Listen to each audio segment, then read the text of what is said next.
मित्रों, एक छोटे से गांव में रामदास नामक एक किसान अपनी पत्नी सुशीला के साथ गरीबी और अभाव के जीवन से जूझ रहा था। रामदास मेहनती था, लेकिन भाग्य ने उसका साथ नहीं दिया। घर में ना खाने को अनाज था, ना पहनने को अच्छे कपड़े। सुशीला, जो कभी प्रेममयी पत्नी थी, अब रोज ताने मारती, तुमसे कुछ नहीं हो सकता, मुझे भी किस्मत ने कैसी जगह लाकर खड़ा कर दिया। रामदास इन तानों से दुखी होकर अक्सर सोचता कि आखिर वह अपनी पत्नी को कैसे खुश करे। उसकी स्थिति दिन ब दिन खराब होती जा रही थी। अंत में एक दिन उसने अपना घर छोड़ दिया और अपनी समस्याओं का हल खोजने के लिए जंगल की ओर निकल पड़ा। जंगल में चलते चलते रामदास को एक साधु महाराज दिखाई दिए, जो तपस्या में लीन थे। उनके चेहरे पर तेज था और वातावरण में शांति फैली हुई थी। रामदास उनके पास जाकर बैठ गया और उनके तप खत्म करने का इंतजार करने लगा। जब साधु ने आंखें खोली तो रामदास ने उनके चरणों में गिरकर रोते हुए कहा, महाराज, मेरी मदद कीजिए, मैं बहुत परेशान हूँ। मेरी पत्नी मुझसे खुश नहीं है और मेरी गरीबी ने मुझे तोड़ दिया है। मैं क्या करूं? मित्रों, साधु ने उसकी बात ध्यान से सुनी और कहा, पुत्र, परेशान मत हो, हर समस्या का समाधान होता है, लेकिन याद रखो, समाधान बाहरी चीजों में नहीं, बल्कि तुम्हारे दृष्टिकोण और कर्म में छिपा है। मैं तुम्हें एक रहस्य बताऊंगा, लेकिन तुम्हें इसे ध्यान से सुनना और समझना होगा। रामदास ने उत्सुकता से पूछा, महाराज, ऐसा क्या रहस्य है? कृपया मुझे बताइए, मैं आपके हर निर्देश का पालन करूंगा। साधु ने मुस्कुराते हुए कहा, पुत्र, यह रहस्य केवल तुम्हारे जीवन को नहीं, बल्कि तुम्हारे घर के हर कोने को खुशहाली से भर देगा।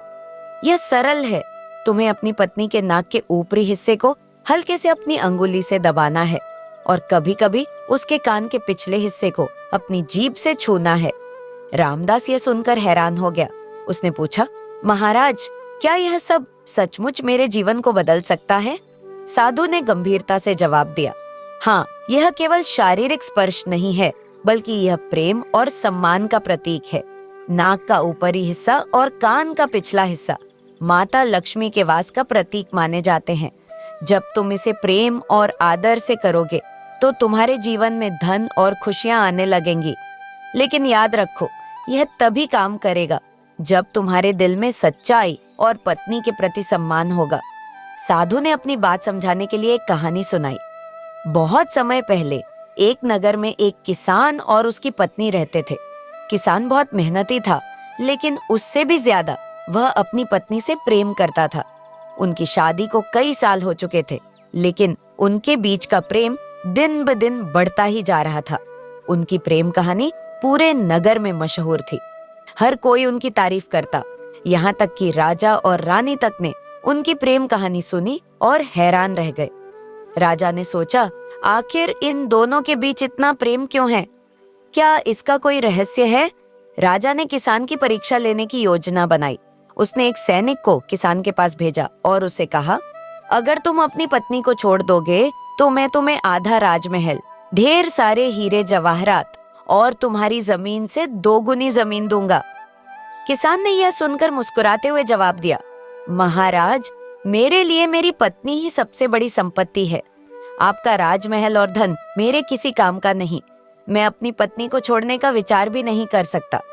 यह सुनकर रानी ने राजा से कहा, आपने किसान की तो परीक्षा ले ली, लेकिन उसकी पत्नी को भी परखना चाहिए। आखिरकार प्रेम 2 लोगों के बीच का संबंध है। राजा ने रानी की बात मान ली। रानी ने एक सैनिक को किसान की पत्नी के पास भेजा और कहा, अगर तुम अपने पति को मार दोगी तो तुम्हें राजमहल का आधा हिस्सा और ढेर सारे हीरे जवाहरात मिलेंगे। किसान की पत्नी ने यह सुनकर जवाब दिया, ठीक है, मैं आज रात अपने पति को मार दूंगी और इसका संकेत यह होगा कि मैं अपने घर का दिया बुझा दूंगी। राजा और रानी यह सुनकर चौंक गए। उन्होंने सैनिकों को किसान के घर भेजा ताकि उसे बचाया जा सके। लेकिन जब सैनिक वहां पहुंचे तो देखा कि किसान पहले ही मारा जा चुका था।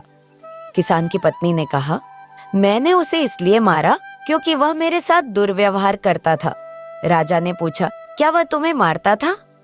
पत्नी ने जवाब दिया, नहीं, लेकिन वह मेरी नाक के ऊपरी हिस्से को बार बार दबाता था और कभी-कभी मेरे कान के पिछले हिस्से को अपनी जीभ से छूता था। राजा ने यह सुनकर कहा, यह तो प्रेम का प्रतीक है। लेकिन किसान की पत्नी ने कहा, नहीं, यह मुझे असहज करता था। साधु ने रामदास से कहा, देखो, प्रेम और सम्मान का सही संतुलन बनाए रखना बहुत जरूरी है।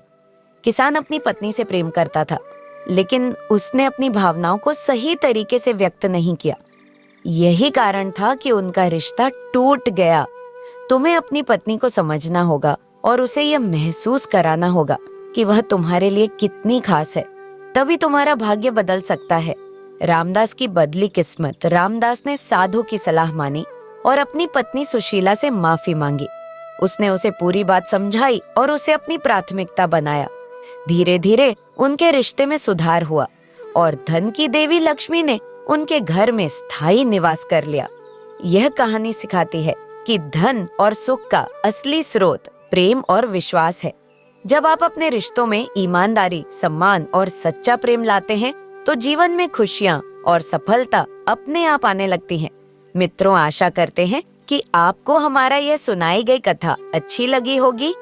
अगर आपको यह कथा अच्छी लगी तो प्लीज वीडियो को लाइक करें और चैनल को भी सब्सक्राइब करें। धन्यवाद।